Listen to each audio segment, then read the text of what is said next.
उनसे बात करते हैं। सवित, एक अपूर्णीय क्षति कोरोना के चलते चौधरी अजीत सिंह का निधन हो गया, आपकी प्रतिक्रिया? किसान कौम के लिए आज काला दिन है जी। और पूरा किसान बहुत दुखी है। कहीं भी कोई दिक्कत होती थी, जो साहब सबसे आगे खड़े होते थे जी। और किसानों की लड़ाई लड़ने में उनका अहम योगदान था। लेकिन इस तरह से चले जाएंगे ये अभी उम्मीद नहीं थी किसानों को।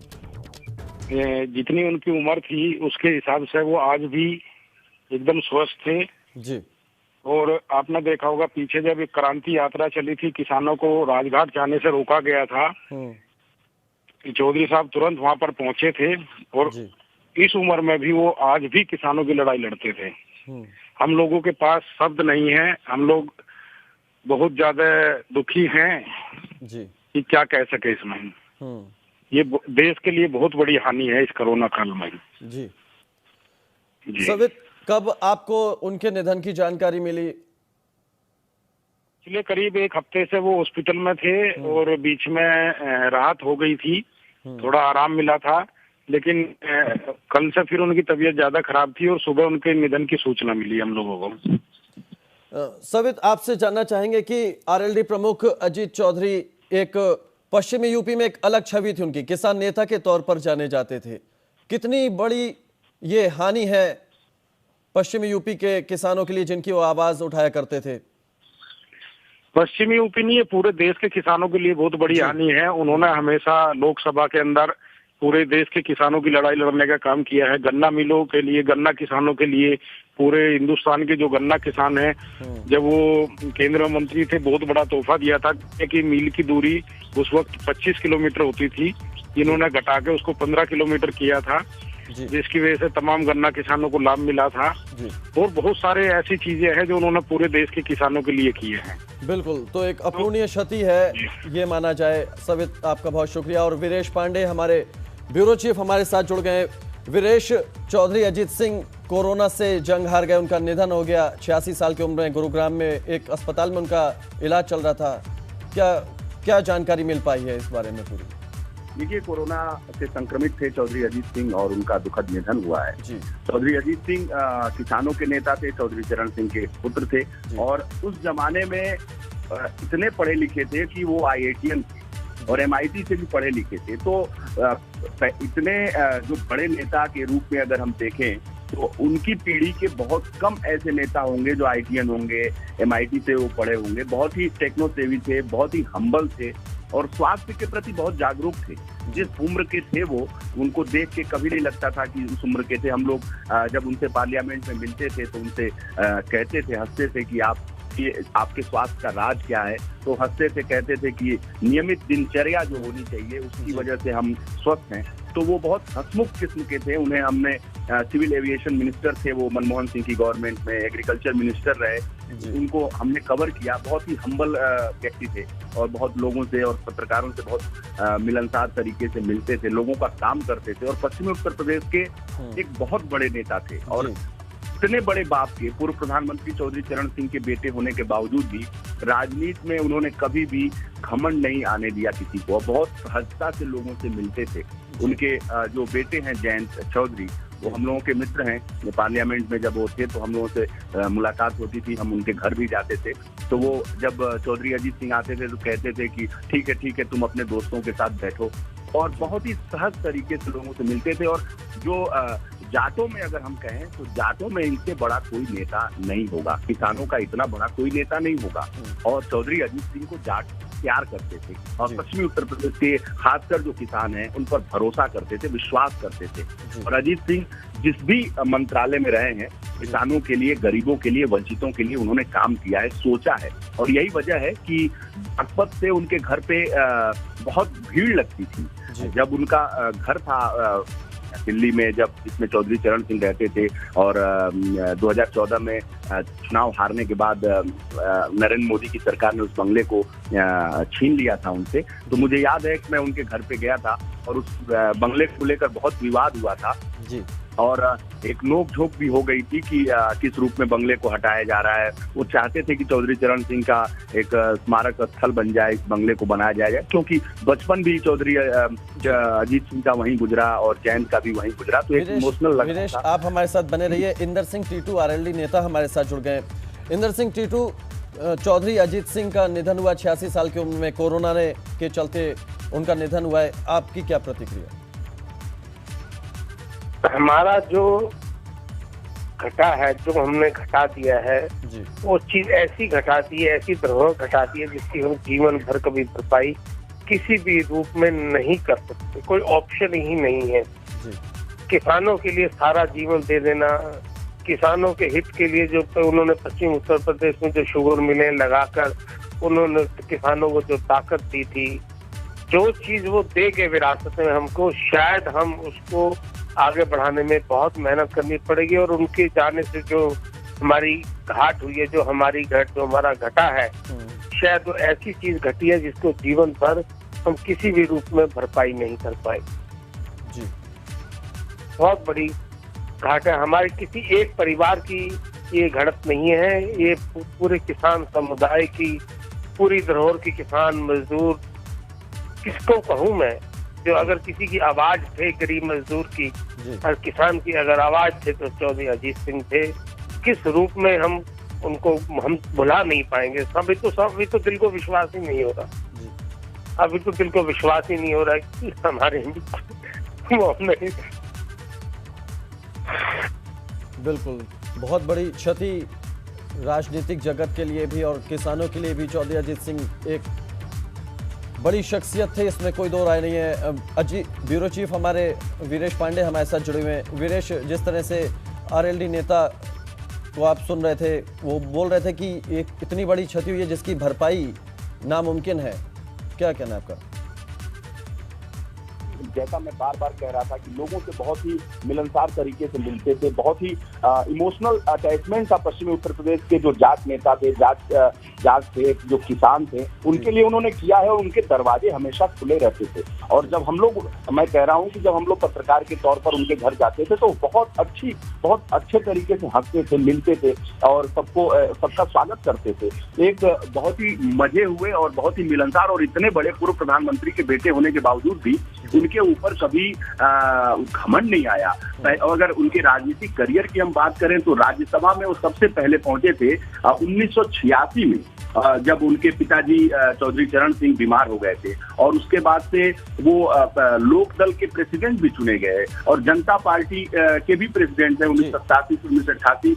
और जब जनता दल बना, जब एकीकृत करके जनता दल बना 1989 में, तो वो उसके महासचिव, राष्ट्रीय महासचिव बनाए गए। और आपकी जो ये आप जानकारी दे रहे हैं, इस पर आपका रुख करूंगा। अविनाश दिल्ली से जुड़ गए, अविनाश से जानकारी लेते हैं कि कब उनके अजीत सिंह चौधरी के निधन की खबर आई। जी अविनाश, गुरुग्राम में अजीत सिंह चौधरी का इलाज चल रहा था, कोविड पॉजिटिव थे, उनके निधन की खबर कब आई? कैसे उनकी क्या तबीयत बिगड़ती जा रही थी लगातार? तो देखिए, अगर बात करें तो चौधरी अजीत सिंह पिछले कई दिनों से गुरुग्राम के मेदांता अस्पताल में भर्ती थे, जहां पे उनका इलाज चल रहा था। कल अगर बात करें तो कल उनकी हालात में काफी ज्यादा जो है देखा गया कि स्वास्थ्य सुधार जो है नहीं हो रहा है और हालात काफी बिगड़ गए। इसके बाद उनको वेंटिलेटर पर रखा गया और पूरी भरसक कोशिश की गई डॉक्टरों के द्वारा, लेकिन आज सुबह उन्होंने जो है प्राण छोड़ दिए हैं और अब वो जो है दिवंगत हो चुके हैं। और उनके जो तमाम तरह जो चाहने वाले हैं वो लगातार गुरुग्राम के मेदांता अस्पताल पहुंच रहे हैं। जयंत चौधरी जो उनके पुत्र हैं वहीं पर मौजूद हैं लगातार, जब से वो कोरोना संक्रमित हुए थे। जिस तरीके से हमारे ब्यूरो चीफ बता रहे थे, वो किसानों के मसीहा थे और लगातार जो भी उनके घर पहुंचता था उनसे लगातार वो मिलते थे। कई बार केंद्रीय मंत्री रहे, कई बार सांसद रहे। बागपत के लोगों से काफी ज्यादा उनका लगाव था, मेरठ के लोगों से काफी ज्यादा लगाव था। यहाँ तक कि कहा जाता है कि बागपत में जो लोग भी चौधरी अजीत सिंह के खिलाफ चुनाव लड़ने जाते थे, ये कहा जाता था कि जो उनके विपक्षी हैं उनके सपने में भी चौधरी अजीत सिंह आते हैं, क्योंकि उनकी जो लोकप्रियता थी, उनकी जो कार्य करने की शैली थी, उससे तमाम सारे विपक्षी घबराते थे उनके सामने चुनाव लड़ने के लिए। लेकिन पिछले 2 चुनाव में उनको जरूर हार मिली, लेकिन उनका जो बागपत से लगाव रहा, मेरठ से जो लगाव रहा, वो कभी कम नहीं हुआ और लगातार वो जनता के बीच में संवाद स्थापित करके रखते थे। बिल्कुल, संवाद स्थापित करके रखते थे। राजनीतिक जगत के लिए बहुत अपूर्णीय क्षति है ये। अनुराग भदौरिया हमारे साथ जुड़ गए हैं। अनुराग भदौरिया, जिस तरह से ये एक दुखद खबर है चौधरी अजीत सिंह का निधन कोरोना के चलते, आपकी प्रतिक्रिया? सामाजिक रूप से, राजनीतिक रूप से और मुझे लगता है इससे ज्यादा क्षति इस देश की नहीं हो सकती जिस तरह का इतने बड़ा व्यक्तित्व का जाना, जिन्होंने समाज के लिए हमेशा अपना पूरा जीवन समर्पित किया, समाज के लिए उन्होंने पूरा काम किया। जब तक रहे किसानों की, गरीबों की बात करते रहे, हमेशा उन्होंने किसानों के मुद्दों पे आगे रह के काम किया। लेकिन मुझे लगता है कि उनका जाना बहुत दुर्भाग्यपूर्ण है और इससे बड़ा नुकसान देश की राजनीति में और समाज का नहीं हो सकता जी। और दूसरी बात है, इतने व्यवहारिक व्यक्ति थे, अगर गलती से भी कोई व्यक्ति अगर उनके पास चला गया तो उसको बिना चाय पिलाए, बिना खाना खिलाए वो भेजते ही नहीं थे। वो कोशिश करते थे कैसे उसकी हम मदद करें, कैसे हम उसको, और उसके बारे में जानते थे कि कहाँ के रहने वाले हो, गांव का नाम क्या। जब तक गांव का नाम पूछ नहीं लेते थे उनको अच्छा ही लगता था। वो जब तक आपके बारे में गांव का नाम पूछ के फिर बताते थे वहाँ पे प्रधान ये है, उसके बगल वाला गांव है, मैं तो वहाँ गया था। ये जो उनकी अपनापन था, लोगों के साथ जो जुड़ाव था, ये बहुत कम नेताओं में देखा जाता है। तो ये उनका जाना राजनीतिक के लिए, राजनीतिक रूप से और सामाजिक रूप से देश का बहुत बड़ा नुकसान हुआ। देश का बहुत बड़ा जी इसका क्षति पूर्ति करना मुझे लगता है ये तो नामुमकिन है। ऐसे लोगों का कभी कभार ऐसे राजनीतिक लोग आते हैं समाज में और समाज की सेवा करते हैं, और हमने समाज की सेवा करते देखिए आज जो हुआ, क्योंकि अभी तक वो किसानों के लिए लड़ रहे थे और उनकी लड़ाई किसानों के लिए थी, समाज के लिए थी, और हमेशा उन्होंने पिछड़े वर्ग के लिए और सामाजिक न्याय के लिए उन्होंने बहुत लड़ाई लड़ी। तो ये हमारे समाज के लिए बहुत बड़ा नुकसान हुआ। जी बिल्कुल, बहुत बड़ा नुकसान है। ब्यूरो चीफ वीरेश पांडे हमारे साथ जुड़े हुए हैं। वीरेश, आप सुन रहे थे अनुराग भदौरिया को, वो भी उनके व्यक्तित्व के बारे में बता रहे थे कि किस तरह का व्यक्तित्व था अजीत सिंह चौधरी का, और एक बहुत बड़ी क्षति हुई है राजनीतिक तौर पर। आप अजीत सिंह चौधरी के जो राजनीतिक जीवन पर उस पर प्रकाश डाल रहे थे। जी मैं आपको बताऊं कि आज कंप्यूटर साइंस की बात होती है। जब राजीव गांधी की सरकार आई और राजीव गांधी जब प्रधानमंत्री बने तो कंप्यूटर की क्रांति आई। एक जानकारी मैं आपको दे दूं कि चौधरी अजीत सिंह बीटेक थे IIT खड़गपुर से, और कंप्यूटर साइंस में बीटेक थे।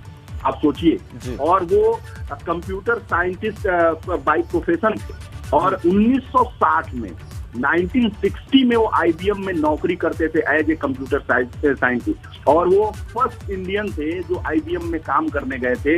1960 में वो कंप्यूटर साइंस से बीटेक करके नौकरी करने लगे थे। आप सोचिए कितने प्रोग्रेसिव थे, अमेरिका में नौकरी करते थे और बीटेक थे, वो भी कंप्यूटर साइंस थे। जब आज कंप्यूटर साइंस का जमाना अब देखने को सुनने को मिलता है और हर कोई जो ट्रेड लेता है वो कंप्यूटर साइंटिस्ट बनना चाहता है, लेकिन 1960 में वो IBM में उन्होंने नौकरी की थी कंप्यूटर साइंस के लिए। वो बीटेक थे और IT से थे। पॉलिटिशियंस के बेटे होने के बावजूद भी IT को क्वालिफाई करना, किसी जुगाड़ तंत्र के तहत कोई IT में क्वालिफाई नहीं करता है। इतना पढ़ा लिखा होगा कि वो IT क्वालिफाई करेगा। तो बहुत ही पढ़े लिखे पॉलिटिशियन थे, और अपने जमाने में शायद उनसे ज्यादा पढ़ा लिखा कोई पॉलिटिशियन नहीं है। आज हम अरविंद केजरीवाल को बोलते हैं कि अरविंद केजरीवाल ITN पॉलिटिशियन है, लेकिन आप सोचो कि 1960 में वो IBM में IT करके खड़गपुर से नौकरी कर रहे थे अमेरिका में, और कंप्यूटर साइंस के रूप में। तो बहुत ही शानदार और बहुत ही पढ़े लिखे नेता थे। अपने जमाने में उनसे पढ़ा लिखा कोई नेता नहीं था, और इतने बड़े बाप के बेटे होने के बावजूद भी वो इतने अध्ययनशील थे। जहां तक राजनीतिक करियर की बात है, मैं बार बार कह रहा था कि 1900 जब उनके पिताजी बीमार हुए तो अमेरिका से नौकरी छोड़कर वो आए, और 1986 में वो राज्यसभा में भेजे गए। चौधरी चरण सिंह जब बीमार थे, और उसके बाद से वो लोकदल के अध्यक्ष बनाए गए। 1987 से 1988 तक वो रहे, और 1989 में जब जनता दल का फॉर्मेशन हुआ तो वो राष्ट्रीय महासचिव बनाए गए। बीपी सिंह का जब वो आंदोलन शुरू हुआ, और जब बीपी सिंह की सरकार बनी तो उसमें वो कैबिनेट मिनिस्टर बनाए गए। और एक दौर ऐसा आया था कि उत्तर प्रदेश में विधानमंडल दल का नेता कौन होगा, उसमें अजीत सिंह और मुलायम सिंह यादव के बीच में एक दौड़ शुरू हुई। अंततः मुलायम सिंह यादव उस दौड़ में, जो चौधरी चरण सिंह, चौधरी अजीत सिंह के पिताजी थे, उनके शिष्य थे मुलायम सिंह यादव, वो दौड़ में आगे साबित हुए। एक बड़ा ही दिलचस्प किस्सा है कि जब उत्तर प्रदेश में जनता दल की सरकार बनने वाली थी, तो जो हाईकमान था, यानी वीपी सिंह, देवीलाल और चंद्रशेखर, ये जो हाईकमान थे उस पार्टी के, उन्होंने जो पर्यवेक्षक बनाकर भेजा था, सबने ये डिसाइड कर लिया था कि चौधरी अजीत सिंह उत्तर प्रदेश के मुख्यमंत्री होंगे। लेकिन मुलायम सिंह यादव ने ये कहा था कि विधानमंडल दल की बैठक में ये तय कर लिया जाए, विधायकों से राय मशविरा कर लिया जाए।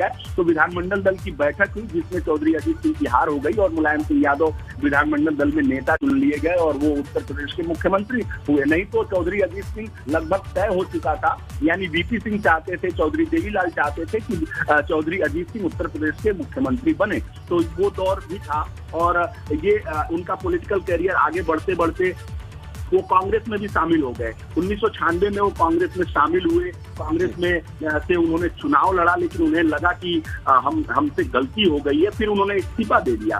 फिर वो उन्होंने राष्ट्रीय लोकदल आरएलडी का गठन किया और उसके बाद 1997 में जो बाई इलेक्शन हुआ उसमें वो चुनाव जीत गए। लेकिन 1998 में जो इलेक्शन हुआ वो उसमें वो चुनाव हार गए। लेकिन फिर 1999 में, 2004 में, 2009 में वो चुनाव जीते। फिर 2014 में डॉक्टर सतपाल, जो पुलिस कमिश्नर थे मुंबई के, उनसे वो चुनाव हार गए। 2014 में चुनाव हार गए। उसके बाद से 2019 का भी वो चुनाव हार गए और 1998 में वो सोमपाल शास्त्री से चुनाव हारे थे, जो भारतीय जनता पार्टी के कैंडिडेट थे। बागपत में, जाटलैंड में जो कहा जाता था कि चौधरी चरण सिंह और अजीत सिंह का गढ़ है, इसमें कोई दूसरा कोई दखल नहीं दे सकता था। बागपत और दिल्ली की दूरी बहुत नजदीक है, तो बागपत के लोग सवेरे का चाय पीने, सवेरे मट्ठा पीने, चाय पीने उनके घर पे चले जाते। तो चौधरी अजीत सिंह के दरवाजे खुले रहते थे। तो राजनीतिक जो उनका करियर है, वो केंद्र में एविएशन मिनिस्टर रहे, जो मनमोहन सिंह की सरकार थी। नागरिक उड्डयन मंत्री के तौर पर उन्होंने काम किया, एग्रीकल्चर मिनिस्टर के तौर पर काम किया। गिरीश, आप हमारे साथ बने रहे, अनिल भी हमारे साथ जुड़ गए। लेकिन इस बीच में समाजवादी पार्टी ने ट्वीट किया है। समाजवादी पार्टी की तरफ से जो ट्वीट आया है वो आपको दिखा रहे हैं। राष्ट्रीय लोकदल के अध्यक्ष पूर्व केंद्रीय मंत्री चौधरी अजीत सिंह का अत्यंत दुखद निधन की सूचना मिली और ये ना भरने वाली जगह छोड़ गया है। शोकाकुल परिजनों के प्रति संवेदना, दिवंगत आत्मा को शांति दे भगवान, भावभीनी श्रद्धांजलि। समाजवादी पार्टी ने श्रद्धांजलि दी है। चौधरी अजीत सिंह के निधन पर दुख प्रकट किया है समाजवादी पार्टी ने और कहा कि उनका जाना ऐसा है कि एक ऐसी जगह जो भरी नहीं जा सकती है, ऐसी जगह खाली कर गए हैं जो भरी नहीं जा सकती है। भावभीनी श्रद्धांजलि। समाजवादी पार्टी और आरएलडी जो साथ साथ चलती रही है, सहयोग एक दूसरे का लगातार वो करते चले आए हैं और अभी के चुनाव में भी हमने देखा, पंचायत चुनाव में भी एक बार फिर से अच्छा प्रदर्शन आरएलडी ने किया। लेकिन इसी बीच में आरएलडी के लिए ये अच्छी खबर बिल्कुल नहीं, एक दुखद खबर, चौधरी अजीत सिंह का निधन हो गया। अनिल सारस्वत हमारे संवाददाता मथुरा से हमारे साथ जुड़ गए हैं। अनिल, एक लंबा अरसा आपने भी उस हिस्से में जो है कवर किया है पत्रकारिता के तौर पर, कई बार आप चौधरी अजीत सिंह से मिले हो, आपका अनुभव किस तरह का? और इसके साथ साथ चूंकि गुरुग्राम में उनका अंतिम जो उनका निधन हुआ है, तो क्या उनका पार्थिव शरीर लाया जाएगा उत्तर प्रदेश या उनका अंतिम संस्कार कोविड प्रोटोकॉल के तहत होगा? जी, मैं आपको बता दूं, ये एक दुखद क्षण है कि चौधरी अजीत सिंह का निधन हुआ है। और हम आपको बता दें कि चौधरी अजीत सिंह लंबे समय से यहाँ पर मथुरा की राजनीति से जुड़े रहे हैं और उन्होंने यहाँ पर लगातार अपने लोकदल को यहाँ पर खड़ा करने के लिए कोशिश की है, जिसके चलते कि यहाँ पर जयंत चौधरी ने भी कई बार यहाँ पर अपने आते थे, प्रचार करते थे, यहाँ पर आते थे और उनका व्यवहार इस तरीके का रहता था कि कोई भी आदमी उनके साथ जुड़ने के लिए उत्सुक रहता था। और हम यहाँ पर ये भी देखने को मिलता था कि चौधरी अजीत सिंह जब भी आते थे तो यहाँ पर एक कार्यकर्ताओं का एक उस तरह से यहाँ पर भीड़ इकट्ठा होती थी और उनके व्यवहार को यहाँ पर काफ़ी सराहा जाता था, जिसके चलते यहाँ पर लोक दल की छवि यहाँ पर काफ़ी स्थिति अच्छी बनी हुई थी। और ये एक ऐसी क्षति है कि जिसकी आगे भविष्य में कभी भी भरपाई यहाँ पर नहीं की जा सकती। के चुनावों में आरएलडी ने अच्छा प्रदर्शन किया, इसमें चौधरी अजीत सिंह का योगदान कितना था? जी, मैं आपको बता दूं, अगर राष्ट्रीय लोकदल की बात की जाए तो मथुरा में अजीत सिंह की वजह से ही, यहाँ पर चौधरी अजीत सिंह की वजह से ही राष्ट्रीय लोकदल इस मुकाम को हासिल कर पाया है।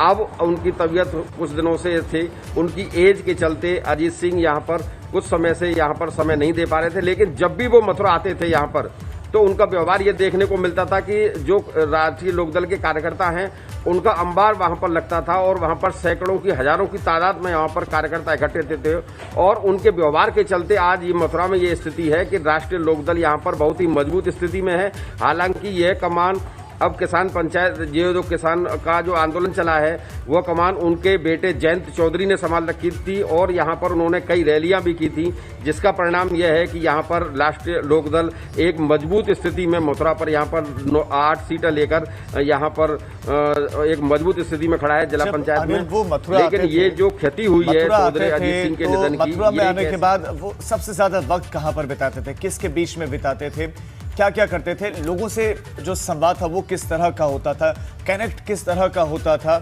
और क्या अक्सर मथुरा उनका आना जाना होता था? जी मैं आपको बता दूं, अजीत सिंह जब भी यहाँ पर आते थे तो उनका ज्यादातर समय कार्यकर्ताओं से मिलने में व्यतीत होता था और अगर वो खाना भी अगर खाते थे तो वो कार्यकर्ताओं के घरों पर जाकर कार्यकर्ताओं के साथ रहकर खाते थे और इसी के चलते यहाँ पर एक बड़ा तबका, युवाओं का एक बड़ा तबका राष्ट्रीय लोकदल से जुड़ा और उसी की वजह से यहाँ पर राष्ट्रीय लोकदल की स्थिति इतनी मजबूत मानी जाती है कि यहाँ पर राष्ट्रीय लोकदल के जो जिला पंचायत सदस्य जीत के आए हैं वो उन्हीं की देन है कि यहाँ पर अजीत सिंह ने यहाँ पर जीरो ग्राउंड पर रहकर मथुरा के गांव-गांव में जाकर मथुरा के एक एक कार्यकर्ता को बाई नेम पहचानना, उनको बाई नेम उनकी जानकारी होना, उनको बाई नेम बुलाना, उनके घर पर जाकर उनके साथ बैठकर खाना खाना, यही यहाँ के जो राष्ट्रीय लोकदल के कार्यकर्ता हैं उनको ये सब, उनका जो व्यवहार था बहुत ही सादगी भरा हुआ था और एक कार्यकर्ता को अपनी तरफ खींचने में, अपनी तरफ आकर्षित करने में उनका एक बहुत बड़ा ये व्यवहार बहुत बड़ा योगदान निभाता था। और चौधरी अजीत सिंह की जो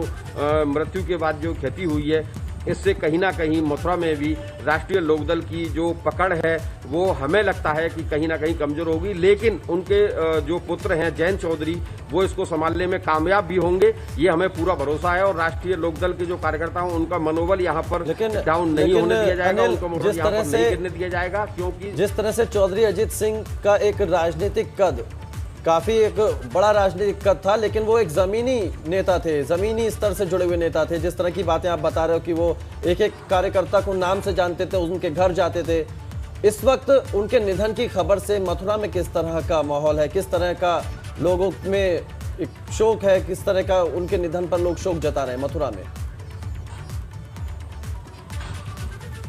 ये मैं आपको बता दूं, इस समय जैसे ही राष्ट्रीय लोकदल के नेता चौधरी अजीत सिंह की निधन की खबर यहाँ पर मथुरा में पहुंची तो राष्ट्रीय लोकदल के कार्यकर्ताओं में एक तरह से मायूसी छा गई है।